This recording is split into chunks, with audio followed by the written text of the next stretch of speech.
The 18th meeting of 20 of the world's largest economies is here. And this is the first time ever that India will be hosting it. The summit is being hosted in India's capital city, New Delhi, and they are leaving no tables unturned. From banning the movement of commercial vehicles to trains to even food delivery services, New Delhi is turning into a temporary fortress. And here's all you need to know.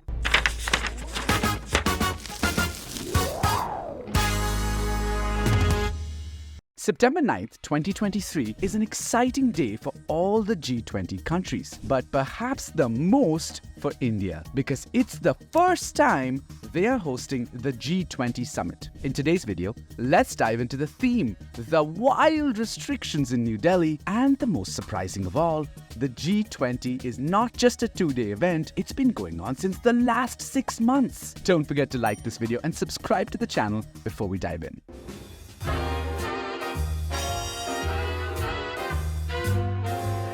G20, which stands for Group of 20, is an intergovernmental forum formed by 19 countries and the European Union. The 20 members of G20 account for 80% of the gross world product, 75% of international trade, and almost 66% of the world's population. So yeah, it's a big deal. But to be honest, what is this deal about? The theme for this year is Vasudev Kutubakam, which is a Sanskrit phrase that translates into one earth, one family, one future. This theme is all about global unity and sustainability being the pillars that our future rests on. The detailed agenda includes green development, climate finance, inclusive growth, accelerating the adoption of SDGs, enhancing digital public infrastructure, and women-led development. India's Prime Minister, Narendra Modi, has expressed very strong optimism about India's presidency. He believes that India can help shift the conversation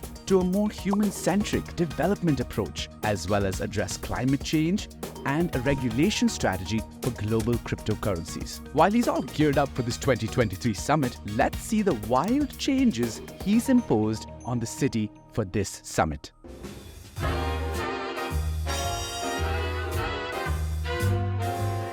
The New Delhi government has left no stone unturned to ensure that the city is looking and behaving its best for the summit. Let me fly you right into the city. As you leave the Delhi International Airport, countless fountains and beautification points line up the entire road. It's a real visual treat for all the delegates and heads and the perfect representation of the beauty of India. All the roads that lead up to the main venue are filled with beautiful fountains, lush plants, and freshly painted sculptures. It's almost like entering a newly constructed city. They have also constructed a brand new G20 park. This park is filled with sculptures of peacocks, tigers, sparrows, and rhinos, and all these are constructed from scrap. Yes, literal scrap. They've recycled scrap metal into these beautiful sculptures. India really goes all in when it comes to giving their guests a godlike treatment. Not just this, but the Central Reserve Police Force has trained 450 of its drivers to drive special left-hand driven and bulletproofed vehicles for foreign dignitaries. There are speculations that Mercedes, Audi, and BMW armored cars will be used for the safety and convenience of the dignitaries. Hey, but it's not just New Delhi getting the special treatment.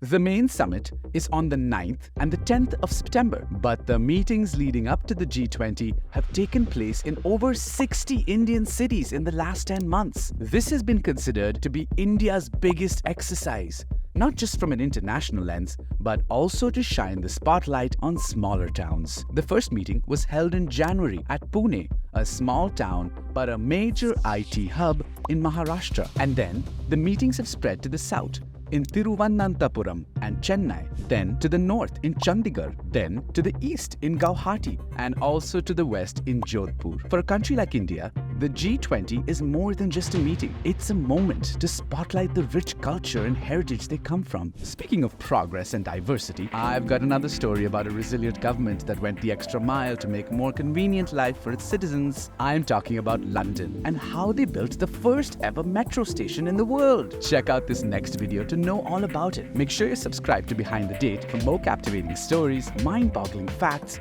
and insane adventures. Let's quench your curiosity and make every day exciting and extraordinary. I'll see you back in London.